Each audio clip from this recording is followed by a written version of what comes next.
There's a Bible verse that church leaders used to quote to tell Christians not to skip church gatherings. It's the first half of Hebrews 10:25. Not forsaking our own assembling together, as is the habit of some. If you have been a Christian for some time, you probably know this verse very well. I used to quote this verse in that way too. In fact, this verse has been used to teach that Christians must go to church no matter what. There is no reason for Christians to not go to church because Hebrews 10:25 tells us, not forsaking our own assembling together as is the habit of some. But the author of Hebrews actually wanted to deliver quite a holistic message, which we unfortunately emphasize partially and selectively, rather than only teaching against habitual absence from Christian gatherings. The whole point actually starts from verse 24, which reads, and let us consider how to stimulate one another to love and good deeds. Then comes verse 25, not forsaking our own assembling together, as is the habit of some. And there are actually two more points before this in verse 22. You notice that the let us draw near. And verse 23, again, let us hold fast. And then comes to verse 24, and let us consider. So you can see three let us as implications to two foundations. Where do we see the foundations? We can see them in verse 19, since. So since we have confidence. This is the first foundation. And verse 21, since we have a great priest. So two foundations there. So to summarize the whole teaching of this unit, the author is trying to say, since we have these two things. Firstly, we have confidence, and the author goes on to elaborate on what kind of confidence that is. Secondly, we have a great priest, and then the elaboration again. Now, let us draw near. Let us hold fast. And finally, let us consider how to stimulate one another to love and good deeds, not forsaking our own assembling together, as is the habit of some, but encouraging one another, and all the more as you see the day drawing near. Now, in this video, I want to reflect on the third, let us consider how to stimulate one another to love and good deeds. This is actually the responsibility of all Christian communities.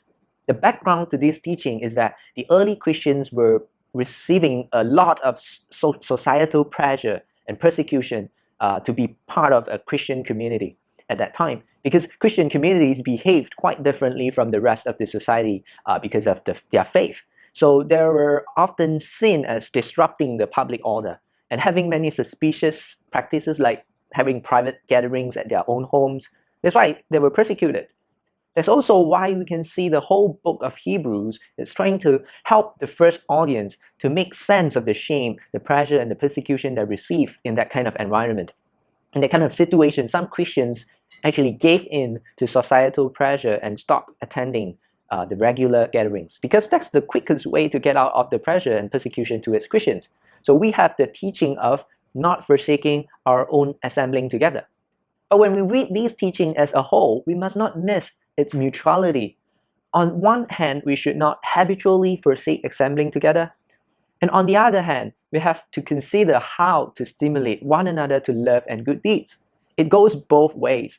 For the author of Hebrews, the responsibility is on both the community and the individuals. The community has as much responsibility to help individuals to belong to the community, the church, as the individuals have responsibility to not forsake assembling together. But what often happens is that the teaching has been taken apart to make a trump card out of it to play on people who stop going to church regardless of their situation, ignoring that the teaching actually puts equal. In fact, I feel that it puts more weight on the community to stimulate one another to love and good deeds, and also encouraging one another when it comes to the issue of people dropping out of church. And if we seriously read the book of Hebrews, we see that the author is talking about a specific kind of church that holds onto specific kind of teachings that would have specific kind of marks and practices. And somehow we ignore all that and single out that one line that will get us the attendance and impose it on everyone. It's almost like saying, thus says the Lord, thou shalt not miss church services. Well, where does the Bible say that? Hebrews 10:25. And we somehow have the tendency to single out Bible verses that we like or suit our agendas. For individuals, we love all the blessing verses, right? And for churches, we love all the Christian responsibility verses, so that hold you responsible. Now, we may or may not be persecuted nowadays, but the teaching remains true. We must help each other to be faithful to God. We all have our difficulties when we hold fast to our faith, and we need each other's help. That's why we need to focus on stimulating one another to love and good deeds. The focus should be on working out the teachings of the Bible and edifying one another. Because only then we can help those who struggle in their faith, those who face societal pressure to be a faithful disciple, and those who need help to fulfill God's calling in their life.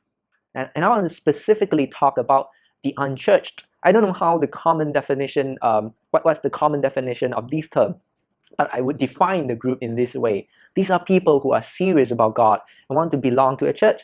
But somehow they just couldn't find a church that can nurture them.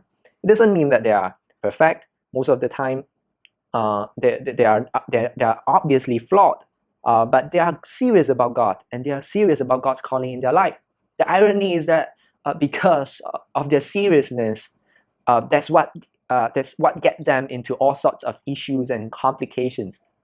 Some of them feel disillusioned about the church. Some of them used to serve so unreservedly that they are now too burnt out to go to church. Some of them want to reform their church. Some lost their faith in church as they serve. Some are disappointed by church leadership. Of course, they're not always right. Sometimes they are right, sometimes they're not. Sometimes it's a mixture. They can even be wrong, but they are serious about God and their calling. And as individuals, that's the state they're in. Because they are so difficult to handle, they're often ignored or rebuked for causing problems. So eventually they shut up and focus on their private life. And some stop going to church as well. They know they should belong to a Christian community. They want to belong to a church, but they are now kind of phobic of it because of their past experiences. They have issues belonging to any Christian community. So do we disregard them? Or do we play the trump card on them? You shouldn't miss church. Do we tell them there's no perfect church and you're trying to find one? It's impossible. When what they are trying to find is just a biblical church who would give it all to follow the teachings of the Bible, despite being a group of imperfect human beings.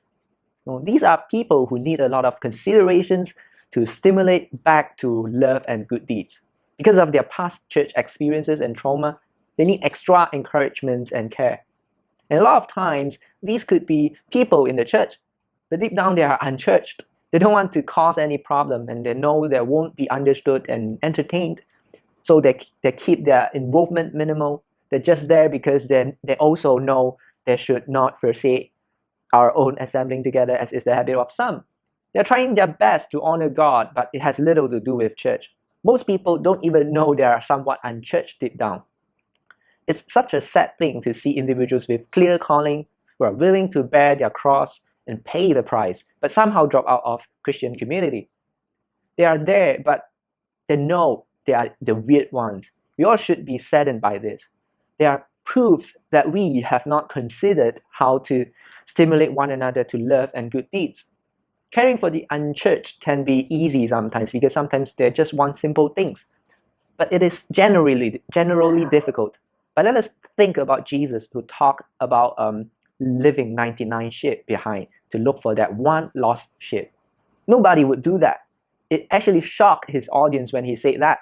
Who in the world would leave 99 sheep to search for that one lost sheep that is probably naughty, problematic, and failed to fit in? That's why he's lost. Who in the world would? Jesus would. Our great shepherd would. So should we, to bring that one sheep that is supposed to be in the fold back to the fold. Now may God help us all to be Christ-like in this season and beyond.